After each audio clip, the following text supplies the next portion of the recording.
Book 13. He has finished telling his stories, presumably quite tired now, but he thinks he has driven home the point that for every reason they can imagine, the Phaeacians should send him home. After he was finished, all were silent, spellbound, sitting inside the shadowy hall. At last, Alcinous said, "Now, Odysseus, since you have been my guest, beneath my roof, you need not wander anymore. You have endured enough. You will get home again." Interesting message. This is my page 465. It is the opening lines of Book 13. And I emphasize those terms, those words, because I don't want anybody to pass over them.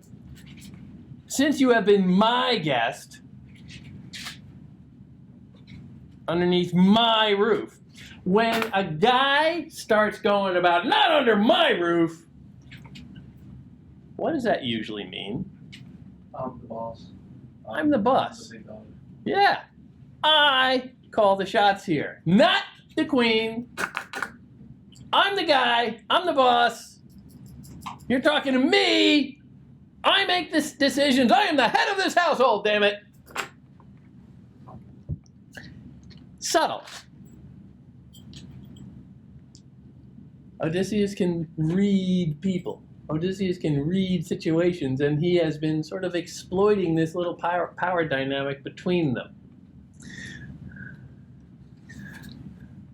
"And all you regulars, my honored friends." Now he's talking to the group of aristocrats around them.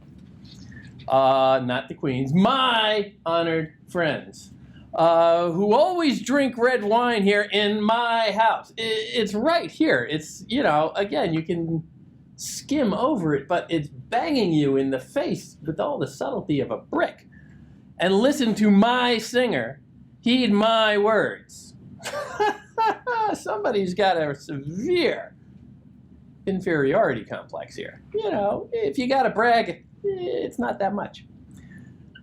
"Our guest has clothes packed up inside his trunk and other gifts that we have given him. Each of us now should add a mighty tripod and cauldron." These are like wealthy or significant artifacts, significant gifts that he is telling everybody in the room to run out and get for Odysseus. Everybody should go get this stuff. And then my favorite line in the entire poem follows this, because it really paints a complete, it's such an arcane, foreign world that you just can't identify with at all. "Each of us should now add a mighty tripod and cauldron. I will make the people pay a levy, a tax, so that none of us will suffer from unrewarded generosity." Everybody go get a gift for Odysseus, because we want to prove how generous we are, but don't worry, it's not going to hurt. I'm just going to raise taxes on the common folk, and we'll get it all back. I love that. It's a highly civilized, highly sophisticated culture, kingdom, and they can do that. It's good to be the king. I love that little detail.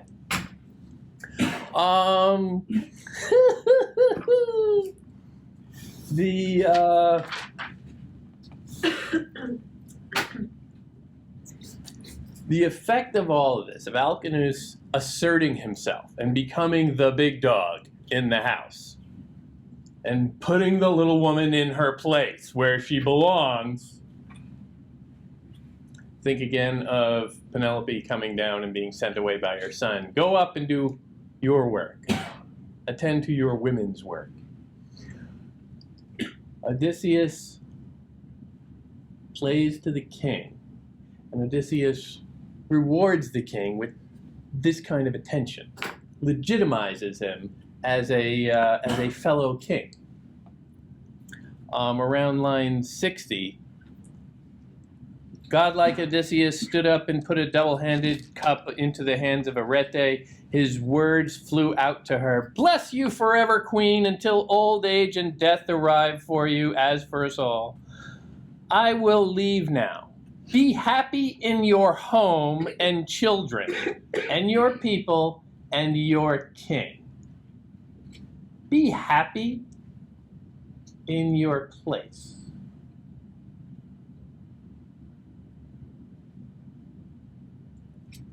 Somewhat loaded terms there. She had been sort of bustling throughout, trying to assert some authority. Her daughter thought that she was the real authority, but really it's this very passive-aggressive, frustrated joint rule that the two of them have, kind of reminiscent of earlier of Menelaus and Helen, where they're always sniping at one another. Here you see a real power dynamic that Odysseus picks a side for, which he rarely does. He's usually much more diplomatic. But here he is asserting patriarchy. Here he is asserting the rule of men over women. Here he is ratifying a Greek tradition of how society is supposed to work. This is what society does. Women are subservient. They should be happy in your home and children. Those are the roles you are meant to occupy. And also happy in your king. Not the king, not in your joint rule, but in your king, asserting his role over hers.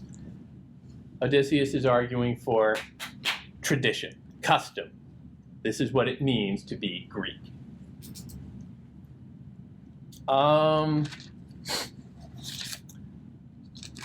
little bit further in this same book, a by now somewhat familiar circumstance. The Phaeacians sail him home. He falls asleep. They get him home ridiculously fast. They bring him ashore, still sleeping. They empty all of his treasure out onto the beach with him, and then they shove off and go home. And of course, there's a whole story about how Poseidon whines to Zeus about how, well, you know, they were sneaking around, and he blinded my son, and they helped this guy, and it was really bad. And Zeus, you got to do something about this. So Zeus says, all right, fine. We'll turn as the ship comes in. We'll turn it to stone. Right at the beginning of the harbor, so it'll remind these people to not be so generous to escape fugitives or whatever, or wanderers. And that is another example of an etiology where if supposedly there is an island where this all took place, and there is a rock formation that, in a certain light from a certain angle, would look kind of like a ship that was frozen in time. I don't know. But Odysseus wakes up, and it's once again waking up on a beach somewhere saying, all right, what now? We've seen him do this with Nausicaa and the Phaeacians. We've seen him do this throughout, where he just wakes up on a beach, sometimes literally naked, and has to figure his way out. And this is part of what's enduring about him. You root for this guy because he doesn't give up. At certain point he wanted to. Like when he was granted the bag with the wings, he wanted to. And then when he fell asleep and his soldiers opened the bag, he wanted to. He was deciding whether he should jump out of the ship or continue fighting. He always gets up off the mat, to use a sports cliche metaphor, but he is given to these internal debates. He is frustrated, he gets irritated.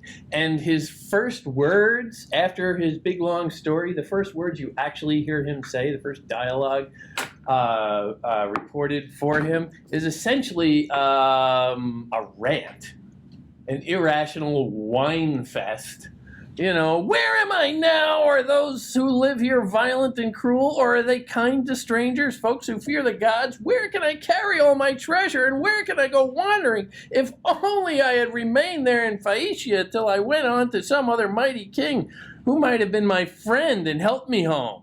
He's assuming that everybody had ditched him there. He doesn't know where he is. He has no idea he's in Ithaka. You know, they broke their word and brought me somewhere else. They promised me that they would bring me home to Ithaka. You know, he's having a little freak out. He's not so rational right now. They had promised him he would, and he feels like he has been screwed over.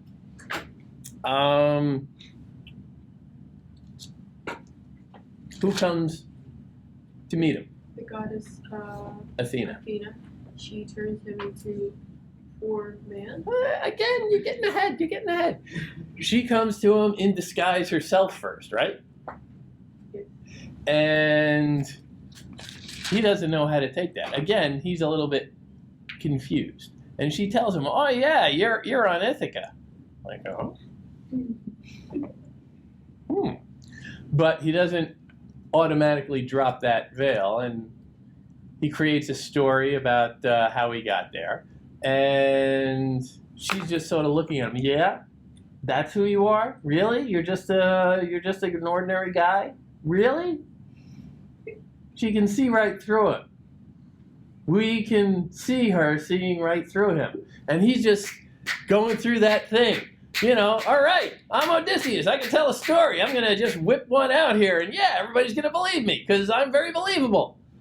And it's just getting thinner and thinner every time he pulls this off. But she's just sort of listening to him. Yeah? Really? And,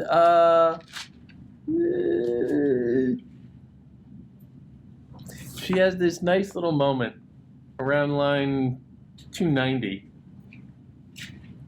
At his words, Athena smiled into his eyes. She took his hand and changed her body to a woman's, beautiful, tall, and skilled in all the arts. Her words were light as feathers. To outwit you in all your tricks, a person or a god would need to be an expert at deceit. You clever rascal. So duplicitous, so talented at lying. You love fiction and tricks so deeply you refuse to stop, even in your own land. Yes, both of us are smart. No man can plan and talk like you, but I am known among the gods for insight and craftiness. You failed to recognize me. I am Athena, child of Zeus. I always stand near you and take care of you in all your hardships. It's a nice little moment where she is revealing herself to him and then admitting who she is. She's self-identifying, which she doesn't do often.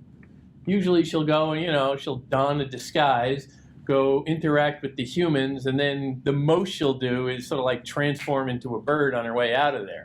But here she's actually saying, yeah, no, I'm Athena. You don't need to worry about that. Everybody else, they see her transform into a bird and fly off, and they say, I don't know who that is. It was some god. It could be anyone. It could be a bad god. It could be a good god. We just don't know. Here she's coming around. No, it's me. And there's this sense of parody, this sense of, ain't we a pair? We're both a little too clever for our own good. And you, Odysseus, just stop with the stories. For once in your life, stop pretending. Be who you are. And also, when he went to the underworld, didn't the prophet tell him that you will be able to go through those hardships if you will win, battle for your pride or something like that? Restrain yourself. Yes. Check your ego. Keep some perspective. Keep your reasonableness. Don't go overboard. And she is the goddess of reason who is always whispering this to everyone, but in this especially to him, because we know that that's his central conflict, his lust for Kleos that tips over into hubris, that sense of restraining yourself, because it's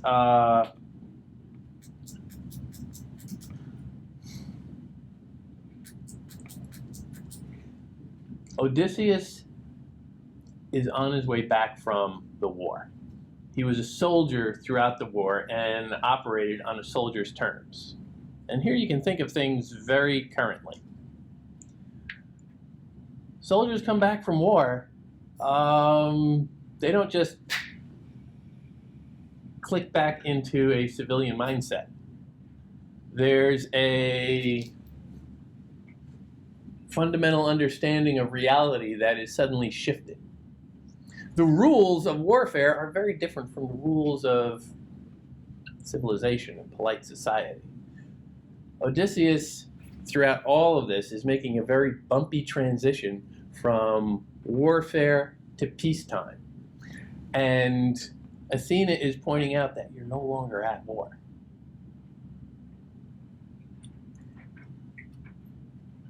This is what you have to do to get around in a peaceful world, in a civilized world, a non-barbarian world.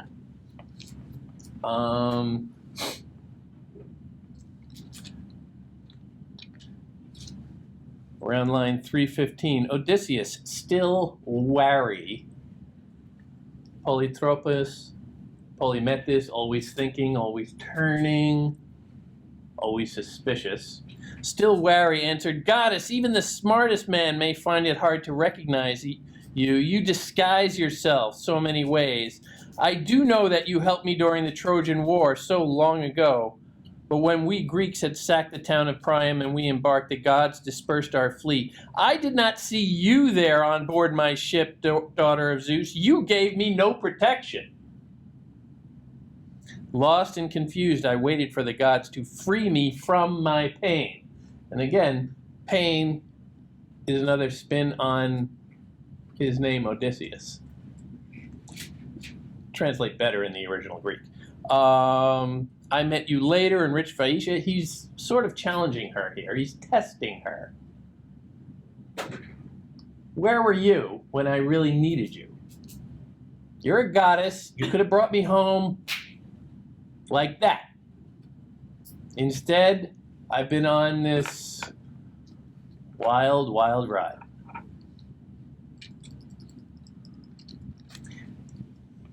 He's asking her to test, or he's testing her allegiance. She says she's his friend. He doesn't believe it. He won't have faith in that. He won't just go along with that. He can always see around it. There's always another side to the story, always another fold to uncover. Can he really trust anyone? He doesn't trust her right now.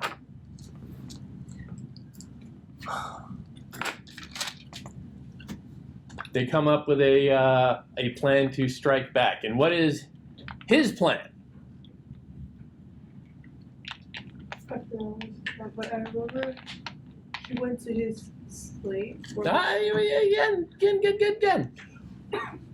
He finds out that, okay, Athena, you convinced me, you're on my side. This is good news for me.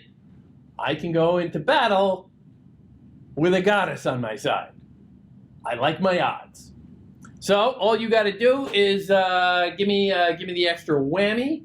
Put a little divine glow on me. Maybe give me a little bit extra strength. Get rid of these love handles. Sheen off some of the wrinkles. You know, a little work done. Make me look good. Then I can go in there and vanquish my enemies like a hero. Athena says, okay, good plan.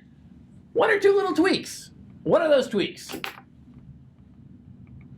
What does she really do to him? She turns him into an old man. Yeah, He's got this image of himself coming out godlike and striding into his old home and finding all these interlopers and saying, "How dare you! I will smite you all!" I don't know what the ancient Greek word for smite is. I don't even know what smiting is, but it's fun to say. And I just imagine him saying that. But she is going to say, not so much. The image you have in your mind is this heroic, godlike creature, a warrior image. So no one can recognize him except of his son. Again, slow down. Nobody, well, first of all, this is not, his idea is ego. She takes the spin of, I'm not going to make you look like that. I'm not going to make you look like the warrior hero.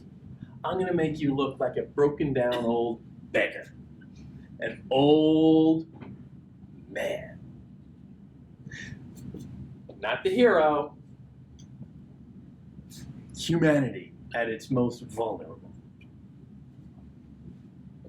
Think of that. And it's a huge blow to his ego. Like, you know, he has it all in his mind, coming back and, you know, being very grand.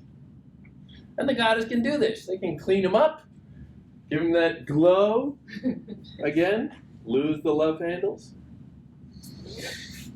No. We're going to give you more wrinkles. We're going to make you a little shorter. We're going to make all the muscles sag. We're going to give you a little belly going on there. You're going to be a little doughy around the middle. You're going to stink. You're going to be dirty. And you're going to come like skulking into town like an old cripple, not the conquering hero. It's funny. But it's also another sign of this battle between the warrior ideal and the human reality that he's trying to get back to. And he can't quite let go of this warrior mentality. Because, well, in this case, you know, he's got some ego in the game.